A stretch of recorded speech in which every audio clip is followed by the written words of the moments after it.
No matter if the Eagles beat Detroit or not this weekend, they've got to be sellers at the trade deadline. 18th pick in the NFL draft. Hey, make us lunch. We're hungry.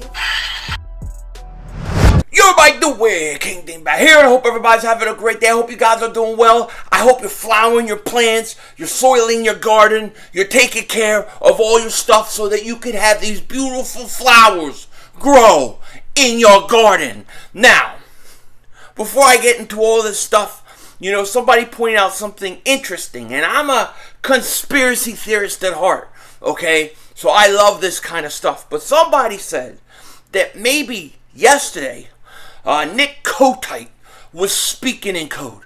Maybe he was letting us know what the plan is going to be when he's talking about flowers and gardening and, turning up the soil, planting seeds, whatever the hell he's talking about. What is that called? Gardening. That's right, gardening. And to garden, to plant a flower, you get a gardener. Could he be talking about potentially Gardner Minshew getting ready to take over, getting ready to have his chance to start? It's an interesting theory. We're going to have to see. It's very interesting that he wanted to talk about flowers when your backup quarterback is Gardner. So we'll have to see. Now, this season has been really bad. It's been really disappointing. I'm not gonna lie. It's one of the most disappointing seasons I can remember, probably since the year before the Eagles drafted Donovan McNabb. And the one good thing that we have going for us this season is we're gonna have a boatload of picks, of early picks, potentially 3 first-round picks. 2 of those could very well be in the top 10, could be in the top 5. You know what I mean? It could be the top, both of them, we got 2 of the top 3. Depending upon what happens the rest of the year. So it's amazing how many picks we have. And this is a perfect opportunity for this team to actually turn the whole season around. You could turn the whole, not the season, I'm sorry, but I meant to say turn the franchise around. You could have a draft next year where if you have a really good draft and you get franchise players, solid, foundational building players, you could be building something very special in the future. But you got to hit on your picks. You've got to hit on your picks. And as long as Howie Roseman is making those picks, is the guy with the say-so to make those picks, as long as the Eagles are using analytics too much, it's going to be a problem. If the Eagles mess up these picks, it will cost them for years and years to come. This is the most important draft I can remember. And by the way, it could be a situation where they have to trade some picks. Maybe they want to get a quarterback. I don't know what's going to happen. But they can't be screwing around.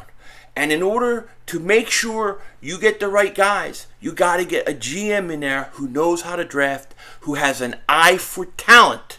That is the single biggest piece the Philadelphia Eagles need. Now, we have 11 picks, I believe, in this year's draft. We got the Miami's pick, which is currently sitting at like number 2.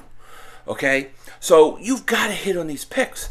And next week, I think November 2nd, is the trade deadline. I've already seen reports where people come out saying, teams are interested in Andre Dillard. Teams are interested in Miles Sanders, or Miles Sanders could be on the go, or the Eagles should trade Miles Sanders. I gotta tell you, Andre Dillard has played pretty good these last few weeks. He's played pretty good. I'm not saying he's great or he's a world beater, but to me, I'm not trading Andre Dillard right now. I'm going to keep him. I'm going to keep him at least for the rest of the year because he's provided some value, and if he could actually play and be a quality starter, that's worth a lot. So hold on to him. Miles Sanders, I think it's stupid to get rid of Miles Sanders. What are you getting rid of Miles Sanders? Because you don't want to give him a big contract? Well, he ain't getting enough playing time to get a big contract. You got to keep Miles Sanders. Miles Sanders is young. Those are young pieces. What you have to start getting rid of is some of the older guys. You have to get rid of guys that were on this Super Bowl team. It's time for Fletcher Cox. It's got to go. Jason Kelsey probably retires at the end of the year. Brandon Brooks has got to go. If I could get something for Lane Johnson, I would do it. Rodney McLeod, he's got to go. If I could trade Darius Slay, I would trade Darius Slay. Because you've got to set everything over. You know, they don't want to call this a rebuild year, and I'm not even going to call it a rebuild year, but they partially were trying to turn this team over and get it younger and have a mix with quality vets and do it smoothly. Well, it ain't going smoothly.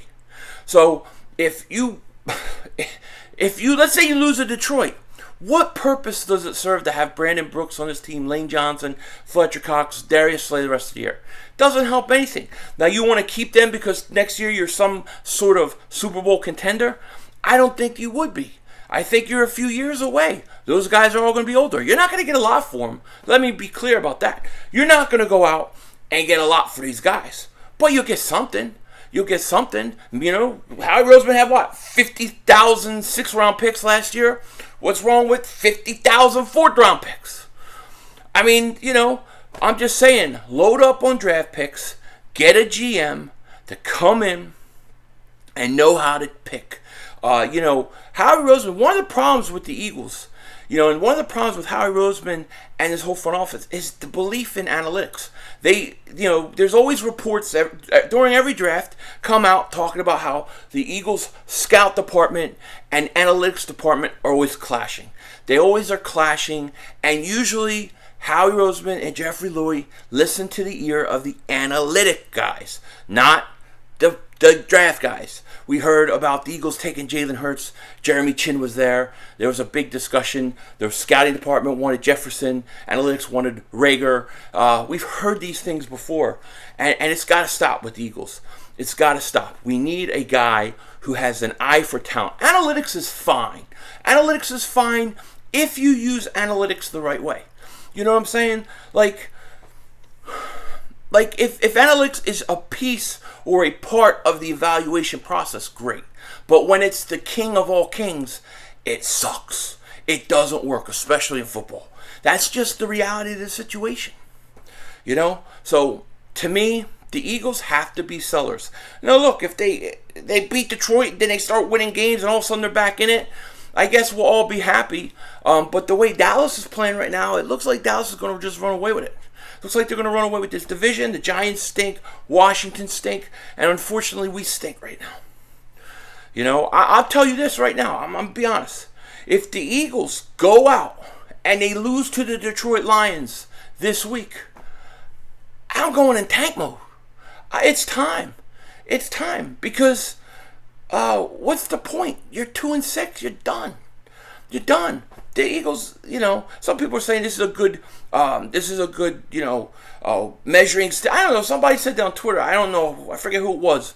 But I don't know how this is a measuring stick. This ain't no measuring stick. This is to see how bad you are. Really. I mean, Detroit Lions, Deuce Staley, you don't think they want to win this game? I know they want to win this game. I know they want to win this game. So the Eagles, they got to go out. And I'll be putting out my preview tomorrow. But I think that this is like, if the Eagles can't win this game, I don't think they could ever compete or even get back in this division race. Now, if they do win, I definitely think they can do that. Because besides the Chargers, they got some games that they could win. They could stack some wins up. Maybe Dallas struggles or something, and you get back into it. Even though that may be the case, even if that happened, if I still have an opportunity to move some of these older guys, I do it. Look, Zach Ertz, you just let Zach Ertz go. Zach Ertz goes, anybody could go. That's kind of how I see it. So, to me, it is time to start getting rid of the players that were here for a long time. I mean, think about this really quick. I can tell you offensive players that I think are pieces that you could grow with, right? I could say Devontae Smith, Quez Watkins, Dallas Goedert, I believe Miles Sanders, Jordan Mailata, Landon Dickerson. Okay, these are all pieces for the long term. When I look at the defensive side of the ball and I say, okay, who's my foundational players on defense? Javon Hargrave is all I got over the next few years. And he's in his prime right now.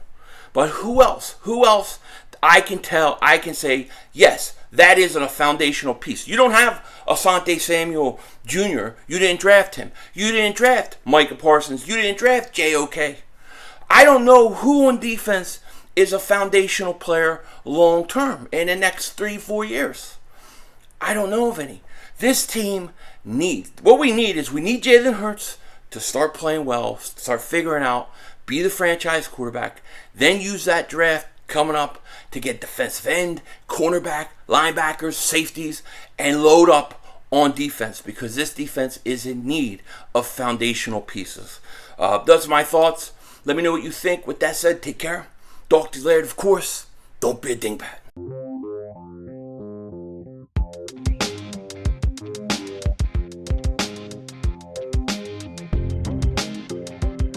Okay, one more thing I forgot to say in the video. Packers, Cardinals tonight, Thursday night. I should be streaming it. I may be a little late, just depends when I get home, but I will be streaming it.